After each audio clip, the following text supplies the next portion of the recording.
Hello, welcome to a very special episode of Pro Tri News. I'm joined by, we'll start with Pat Lemieux. Kyle, wouldn't you say this is a very, very special episode?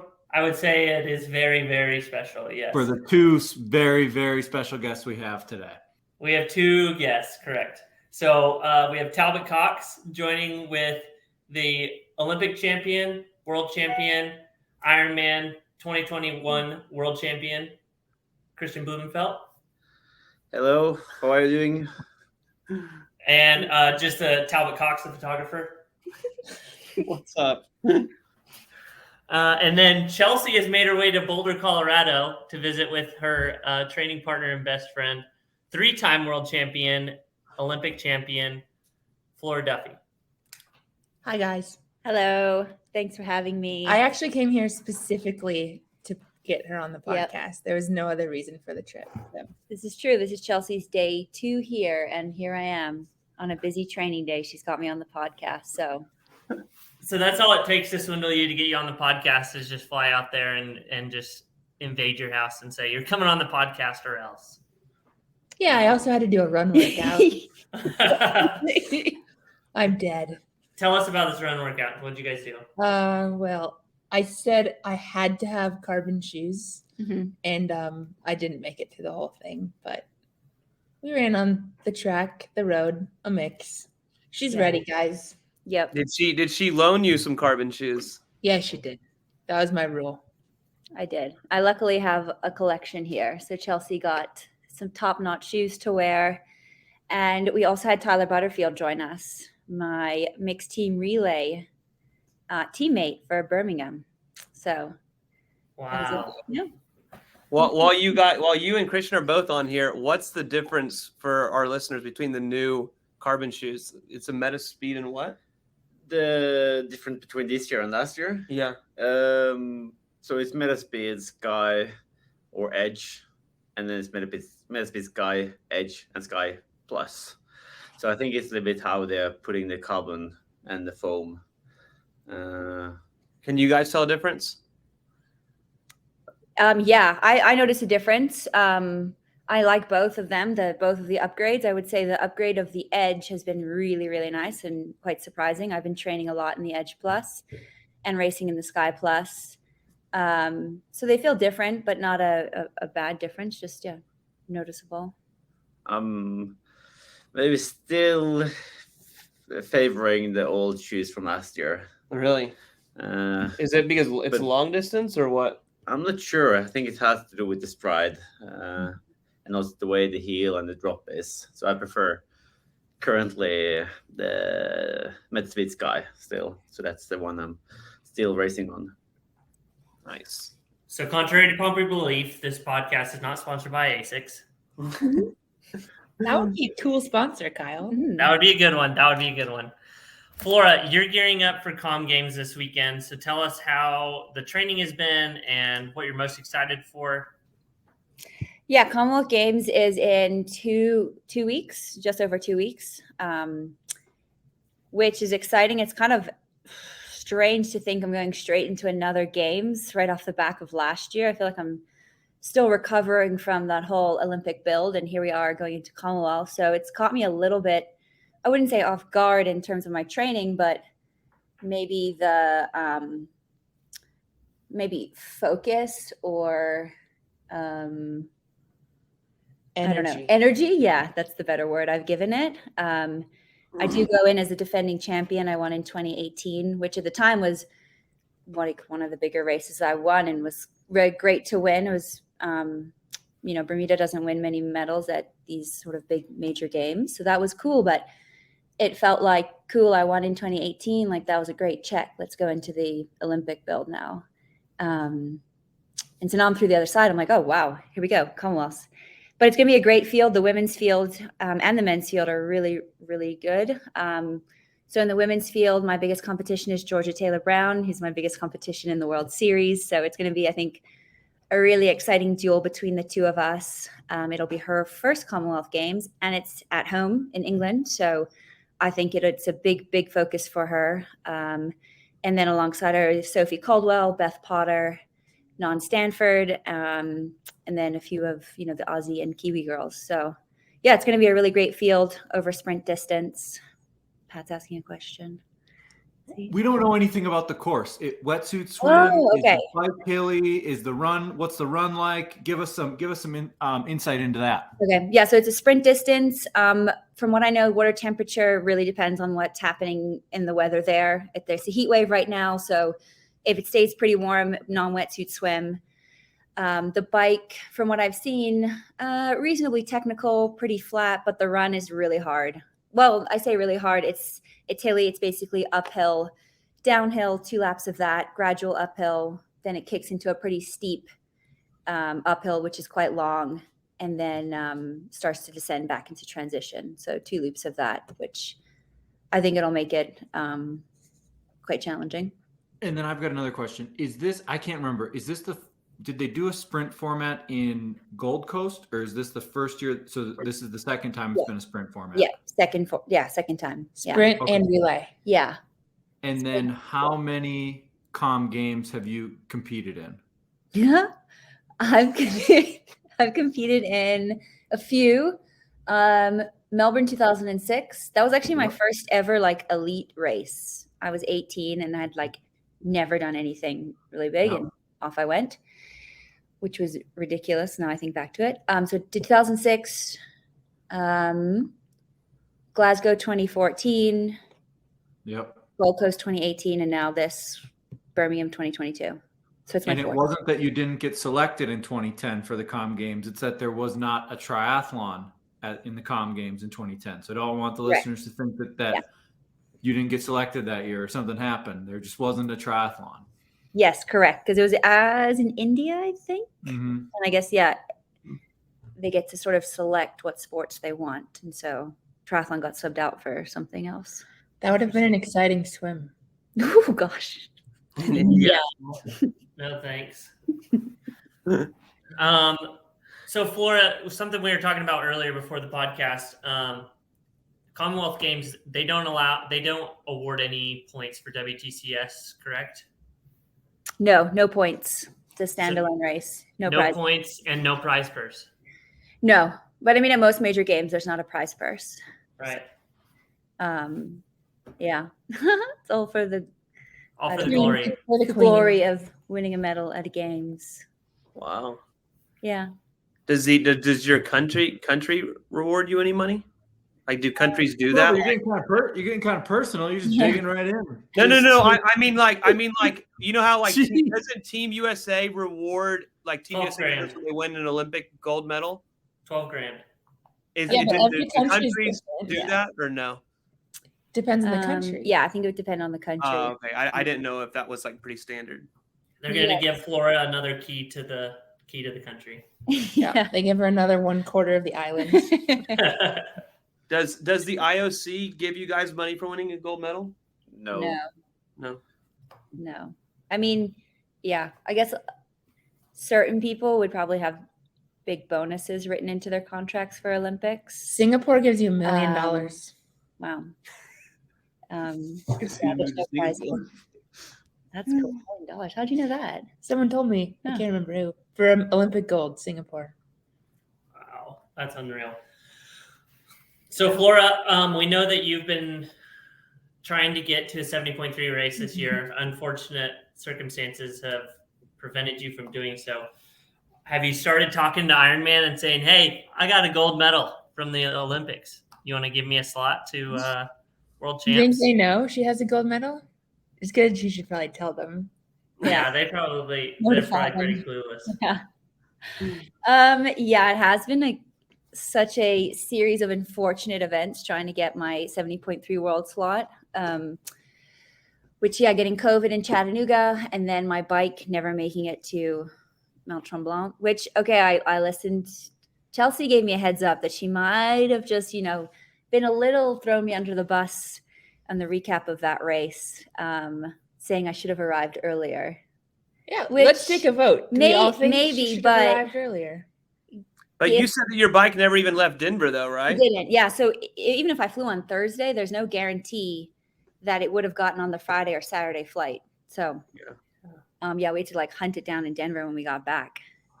But I mean, yeah. So at the moment I don't have a slot, and I don't think I'll be given a slot or a wild card, even though both Kristian and I got wild card invitations to Ironman World Championships after winning gold in Tokyo. Which Kristian, you qualified anyway. No, I used it. Cosmo. He used Because it. Cozumel was for St. George. No, for Hawaii. Yeah. Oh, okay. So you used it for St. George. Yes. Okay. Oh, nice. I mean, I said this a couple weeks ago. I thought it was pretty weak sauce if you didn't get, the invite to that event, for one, just because of your credentials, and then part two, I mean, the depth of field at that race, it's just not going to be filled. And there's going to be, I don't believe that all the slots will be filled for the start list anyway. So say they allow 50, I have a hard time seeing that it's going to go to 50 pro women. So if it's got 42 in there, just throw you on for the 43rd. And what they can do to cover their butts is to say, look, if you win an Olympic gold medal, they're probably going to have to say a 24-month period where you can just walk on to either the Ironman World Championships or the Ironman 70.3 World Championships. And there's no downside for them to do that. Mm-hmm. Kyle, tag them in this episode. Okay. It's so publicity for them to do that. Yeah. But because that's a built-in story. Yeah. I think it, okay, I'm not just saying this because I am that person, but I think it is really interesting if they added that sort of clause in there. I definitely don't want to do an Ironman, so you wouldn't see me there. But it would be great. But I really don't think I will get a wild card slot, and it's kind of something I need to know in advance because I want to properly prepare for the race. If I was going to go there, I mean, I put a lot of work into riding my time trial bike this year and dialing in my nutrition and everything. It was a big goal to go and try and win 70.3 World. So because it also wasn't lack of trying, because you literally traveled to Chattanooga, got COVID. You traveled to Mont Tremblant, and it was just an unfortunate circumstance that Kristian, you weren't able to make it to the start line. Or to Yeah, both. Well, I don't know. I think she would be fine to qualify if she's just getting there with the equipment. It's hard to get through a race without the bike. Yes. If anyone can do it. If anyone can do it, I guess Flora could. Flora, was there any part of you that thought about renting a road bike or something to just try and make it through the race in Mont Tremblant? I mean, yeah, we definitely thought about it and looked at all the options, but unfortunately, I didn't have that much time because I did fly in there late. So the day before the race, you think, okay, you can maybe find a bike that can work, but then I still need to choose pedals, cleats, and I'm very particular. Like, I'm not someone that can just hop on something and be like, cool, let's go, especially for 90 Ks. Yeah, maybe it could have been possible, but I also just wasn't in the place where I could risk something tightening up, something starting to hurt, getting through a 90K and then running a half marathon. And then I'm like, oh, actually, I think I've screwed myself up a little bit for these races that I have She's upcoming. old now. Yeah. Well, no, I mean, I think we're the same age. I mean, it's just like if your cleat's in a different position, your ITB tightens up, and that's like just riding. That's not including the 21K you got to run afterwards. So no, I empathize with that decision. Well, Ironman's been pretty notorious for just changing rules, which we were actually talking about at lunch today, because they recently changed the rule that if you win an Ironman world title, you don't have to validate your slot anymore. You just get 5 years. 5 years. Wow. So, Kristian, you never have to do. You can just turn up at any world championships and don't have to do an Ironman in between them all. Correct. Yes. Which is what he's going to do, win. So now I don't have to get the wild card for 24. I can just turn up. Oh, man. So he's going to race Paris and then that same year. Yeah, straight to Hawaii. Wow. Cool. Okay, Flora, we're going to throw you on the spot. Okay. Have you looked at the start list for the PTO race this weekend in Edmonton? A little bit, yes. You want to make some picks? Okay. Okay, I might need some help. I'm going to consult. Loosen up, Flora. Loosen up a little bit. Do the men's picks first. That's not as Don't picture. And here we do top 5 plus top American. I don't know. I only heard top American. He said plus to do top 5 and top American. In our last episode, Kyle's wanting everyone to pick 5 picks and the top American. Okay, Kyle. Okay, this might be controversial to 90% of the people that listen to your podcast. I hate top American. Kristian, Thank you, Flora. Thank you. But do you like top American? I was thinking about that today. I was like, why did I say that? I should have just said like, who do you think is going to have the fastest swim split, fastest bike split, fastest run split? Because that's a little bit more in depth of a question than. No, that's all you care about is top American. You're just know. backpedaling. Yeah. I also don't think that's that interesting. It's interesting who wins the race. I don't know. Like I've done races, I've come 4th and I've had the fastest run split. And I'm like, that's really not fulfilling because I was 4th and I missed the race. Yeah. But had you been top American? But well, I beat all the Americans, so I know. Imagine. Anyway, I just think we should all strive to do our best and Not do that. No more top American slots. We could go to Vegas and put odds on the rest of the WTS series and tell them who the first Bermuda athlete across the finish line will probably be. Yeah. You're not wrong. Let's make sure every podcast going forward we announce first Bermudian. Yes. Yeah. Okay, I'm going to do my Men's picks. I'm loosened up, but it's a bit awkward with Kristian right here, but all right. Just ignore him. Don't worry. Don't worry His about eye it. contact is He'll either be honored or he'll use it as motivation. I to know, win. he's really staring me down. I'm a little intimidated. All right. Okay, here's my picks. For the men, I would say I'm actually gonna go with Kristian, Gustav, and third. Alistair's racing as well, Flora, if you don't. Yeah. Remember, you're on the Lionel Sanders podcast. Oh too. my gosh, I am, of course. I think it's really exciting Alistair's racing, but I'm so confused as to where he would be after his injuries. You said 5th earlier. Chelsea, that was in the Sorry. in our, Well, I said either first or DNF. Yeah, that's true. You were like, is he gonna win or DNF? And I said 5th. Okay. But that was in confidence in the Tesla. But now, Yeah, we're not Tesla.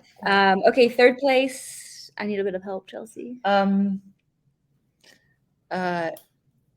so you have Norwegian. Yeah. Oh, I'm drawing a blank. There is Sam Appleton. There's Lionel Sanders. I think you got to pick Lionel in Ali Canada. Rowley. That's true. Okay, I pick Lionel. You're right. In Canada, he's moving well. He's got a funky tooth, but that's all right. Impending father. Yeah. I told the broadcast people today and all the PTO media guys that he didn't get his tooth fixed, and they're like, We're supposed to be recording interviews for Dallas and Collins Cup. Are you being serious right now? And I was like, yeah. They're so upset. They're like, for the rest of the year, we're gonna have interviews where he's missing a tooth, he has a tooth. Maybe you just have to keep it like it is, rest of the year. Rest of the year. Yeah. And then the women going with Paula, hometown. She looks in good form. Friend of mine, so I'm always rooting for her. Laura Phillip, maybe 2nd, and then 3rd. Okay, I should have really looked. You have Nicola? Oh yeah, Nicola's racing. Yeah, I could see that, Nicola. Even on a road bike, the course is technical and climby, and so a road bike can work. I missed the episode where you guys said Paula wasn't a good time trialist. Huh. Oh, that was Mark. That was Mark yesterday. I just want to shoot him down. She proved him wrong. Yeah.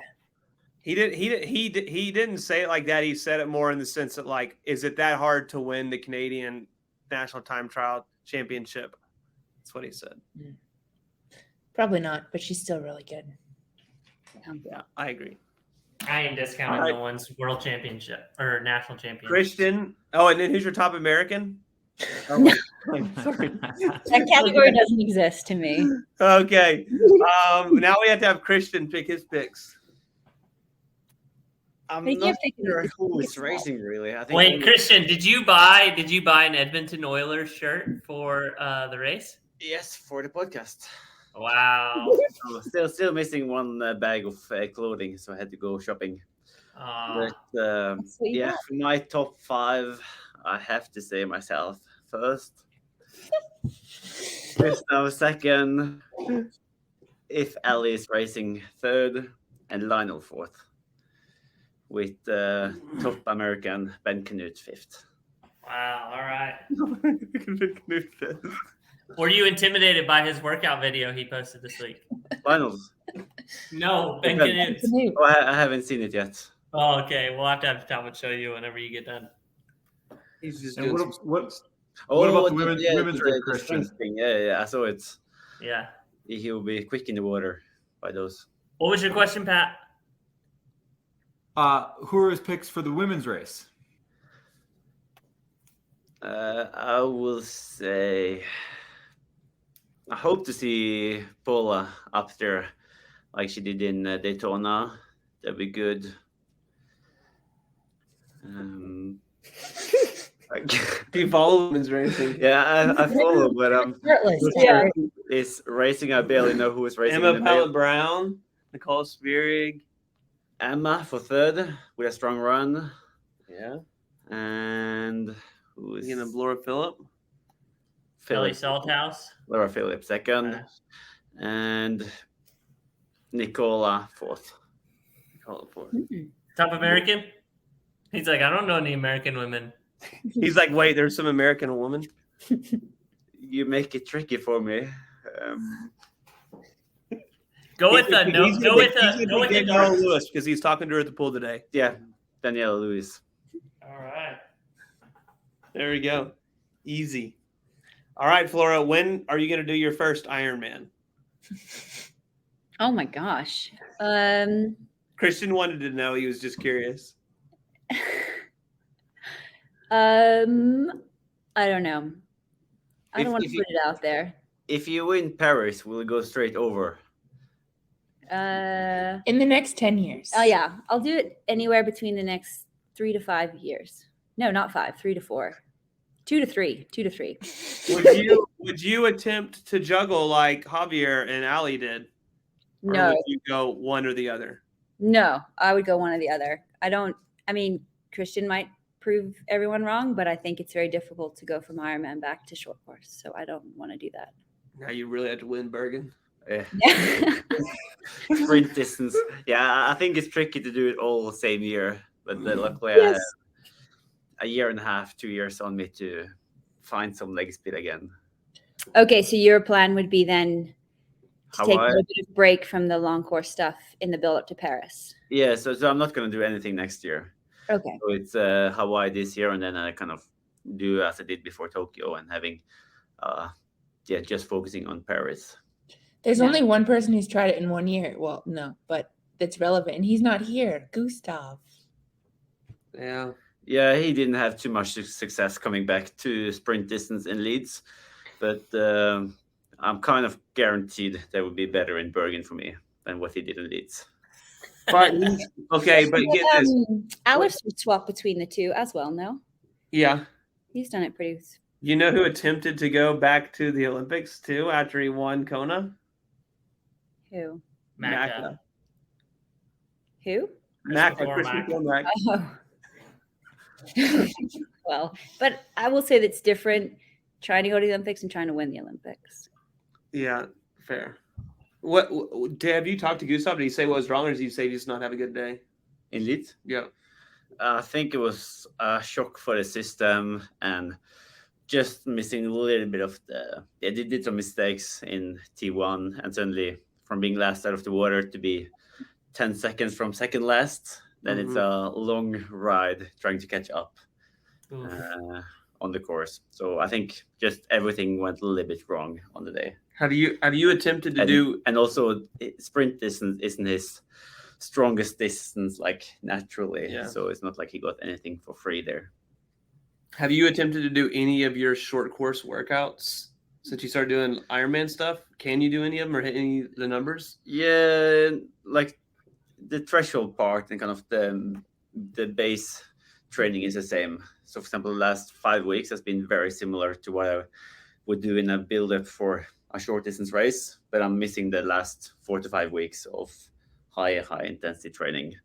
So, but I'm really missing do that kind of high intensity training and not just stretching everything to be really long. So that's why I'm also really looking forward to come back to short distance after Hawaii and see, just have fun with some shorter training, get a little bit more speed in the track sessions. Yeah. I have one more question for Flora. So with Com Games, you guys are doing the relay for Bermuda. Is there a world where you guys are able to do that in the Olympics? No, the Olympics is a little trickier because you have to qualify a spot for your country. And so you'd have to go around doing all the races to collect points. And I think everybody also needs to be ranked in the top 140. Is that correct, Chelsea? Yeah. And one of our team members is retiring after Commonwealth Games. And we do have a few younger guys, but they're not quite ready for that that level of competition. And to be perfectly honest, I don't think I am into doing that. I find it as cool of an experience as it would be to qualify Bermuda mixed team relay. It's a lot of extra added stress and added races, which I feel I don't quite want right now in my career, particularly if I'm going to go into Paris and try to defend my title, even though it would be really cool. Do you have any advice for how we discuss the relay on the podcast? Oh, geez. You also gave them, I gave Chelsea a tiny bit of feedback, and then I listened to this, and I'm like the bad guy. No, you're not. I'm trying to restore my reputation. No, you're not the bad amongst guy. The podcast folks today. Let's all be real quick. The reason why Chelsea is on the podcast is because it came from a glowing recommendation from Flora Duffy that we get quote someone on there that knows what they're talking about. Yeah. And she's been an excellent addition. So yes, thumbs up. But okay. To defend Flora, like you don't have the luxury of a bunch of athletes racing to get Bermuda for you, like in the higher relay rankings, right? You would individually would have to go race all the relays that they do, so you guys can get a high ranking, correct? Correct. Yes. Yeah. Which is tough. It's a lot of extra racing and back-to-back days of racing. Yeah. Whereas like the US and GB and other countries, they field a different team every time. Yeah. Because they have the options, right? So it's you, Tyler, I'm assuming Erica, and who's the other male? And another Tyler Smith. Okay, perfect. Yeah, and he's going really well. He trains up in Leeds, and then Tyler Butterfield and Erica Holy are both here in Boulder.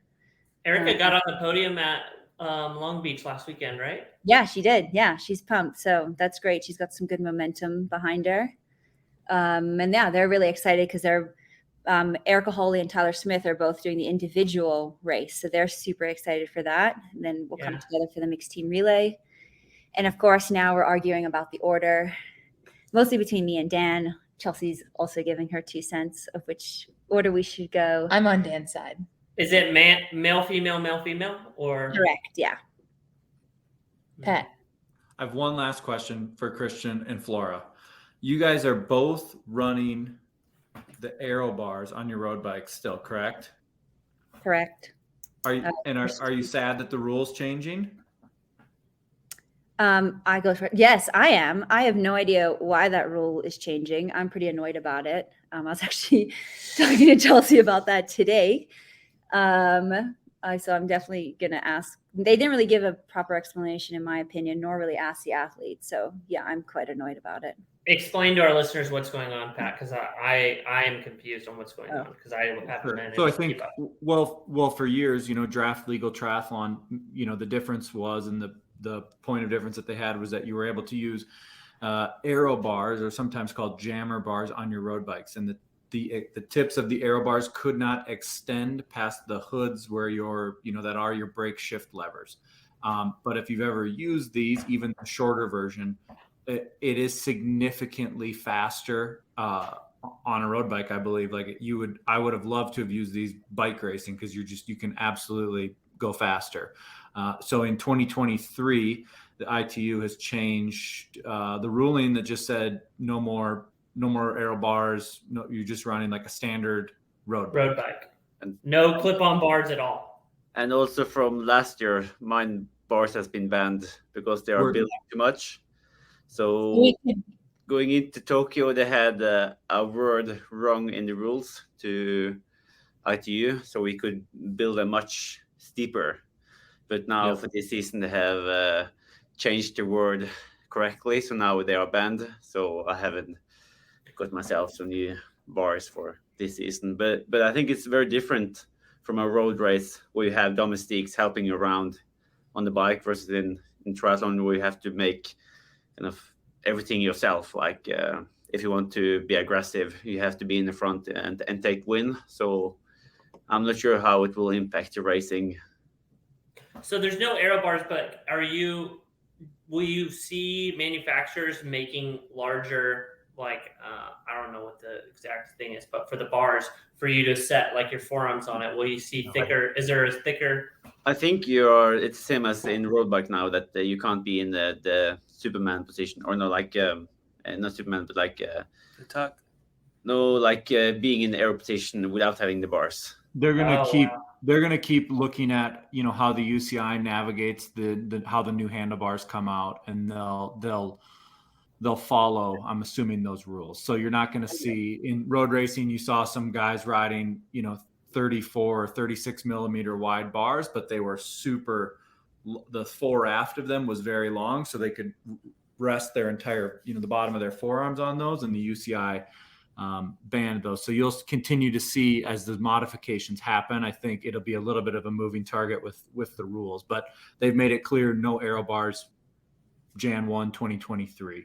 And have we seen a lot of accidents or crashes due to aero bars in the last 3 to 4 years? No. None. So, yeah.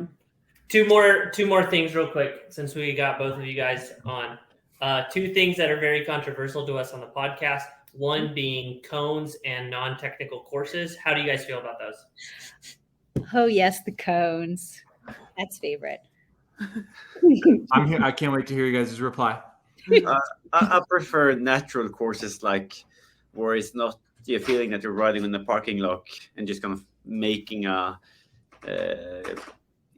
artificial course. I prefer to have courses like in Italy, in Alsacena, where it is a real loop, and maybe they should go away from having the 5K loop as a standard thing, but more looking into what's best for the city and the course to make it more entertaining for. Like Bermuda. Yeah, like Bermuda, and also more suitable for making things happening.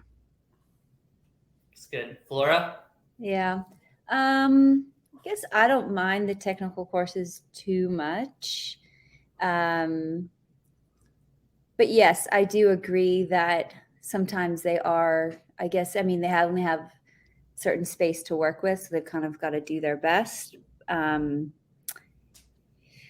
But yeah, I mean, I guess I agree. Like a course like Arzakena is incredible, and to have such a natural course and not having any sort of U-turns, and the loop flows quite nicely.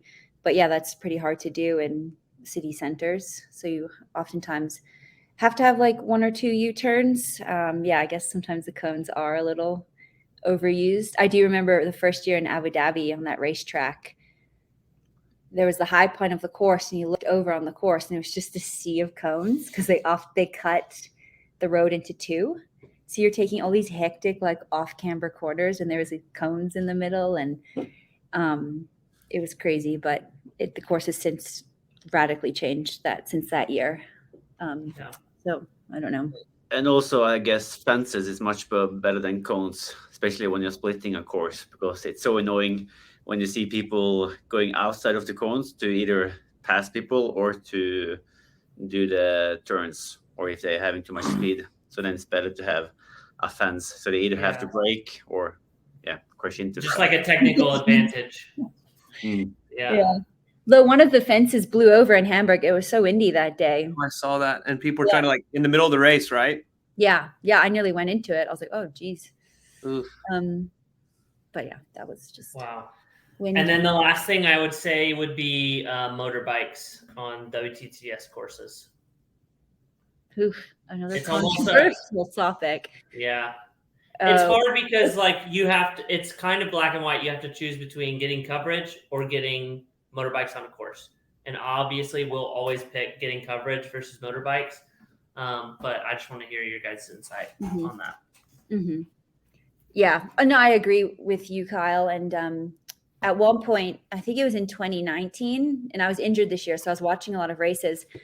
They were filming from behind the group, and it was like the most boring coverage you could possibly watch because all you were watching was the people that get dropped off the back and yo-yoed. So I think, in that sense, they were trying to stop any sort of like drafting you would get from a moto, but then the coverage really suffered. So I agree. It's kind of a tough one where you've got to find that balance of having the motos there, getting great coverage, but them, not motor pacing you through the whole entire bike leg or helping a second group bridge up to the first group. But I mean, in Hamburg, only part of the loop had motorbikes, and then the other part was all from a chopper. So yeah, it's a kind of a tough one. Yeah. Kristian. Yeah, I guess they need to put more money into cameras on course and not just having 2 or 3 motorbikes that's filming everything. Mm-hmm. Because it tends to change the races a bit. Mm-hmm. Yeah. Well, yeah, it's a little bit annoying. Like, so from me personally, I feel like I had an incredible race in Tokyo and was like performed at that level on that day. And then all I get this ridiculous feedback is like, oh, Flora won because she motor paced off a motorbike from a certain individual, not because I outswam and outran them by a large sum. But it's just kind of like, as an athlete, you're like, wow, that's just a weird feedback to get from when you have, I don't know, a big performance like that. So it kind of can damper it a little bit. So. All right. We're done. No, I got my one last question. Everyone got to ask one last You question. guys have been doing last question for 10 minutes. All right, last one. Kristian, before we go, what are your thoughts on the series this far, and are you excited to race Hayden Wild? It's pretty cool to see both Hayden and Alex kind of taking one step either kind of higher up.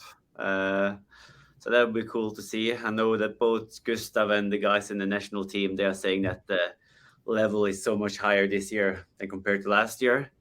So I'm not sure if it's just them that having a off season or if the level is really increasing. But it's cool to see so many new face racing and getting on the podium. So it will be an interesting Olympic cycle going into Paris. Mm-hmm. Nice. Sweet. Yeah. And Hayden and Alex are both racing at Commonwealth Games. So that's going to be really exciting between those two. Wow. Nice. Awesome. Well, sounds good. Can't Does anyone thank have you guys anything enough for else? coming on. Yes, don't forget to tune in this weekend and watch PTO Edmonton as PTO attempts to take the reign over on promoting the professional sport of triathlon. How could we ever forget? I personally want to say thank you to Flora and Kristian for making time to be with us today. that was It means a awesome. lot Yeah, for sure. for Thank us. you.